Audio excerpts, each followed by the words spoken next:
Hello guys, good afternoon. Magre-repan tayo ng ating mga orchids. So, maglalagay lang tayo dito ng bunot or coconut husk.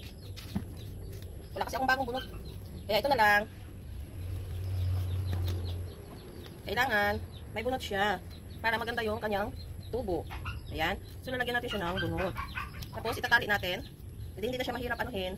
Kapag kung saan natin ilagay, hindi na siya mahirap ilagay doon kasi meron na siyang bunot, meron na siyang nakataling bunot or coconut husk. Hindi ko alam kung anong tawag sa inyo nito, basta bunot ah. Bunot din siguro sa inyo to guys. Ano?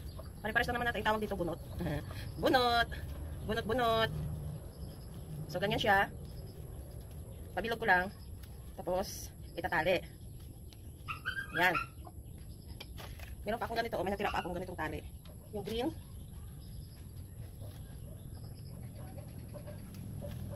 Yan, itatali lang natin siya guys. Ay. Ang ingay mo. Shh.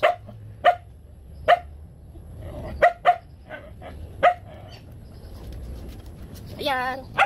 So ito na siya guys. Natali ko na. Nilagyan ko na siya ng kahoy para i-agagan natin siya para hindi siya mag-balik. Pero before that, nilagyan ko na yung uling ko ng ito bunot at saka uling. Yung salagin mo siya ng uling guys.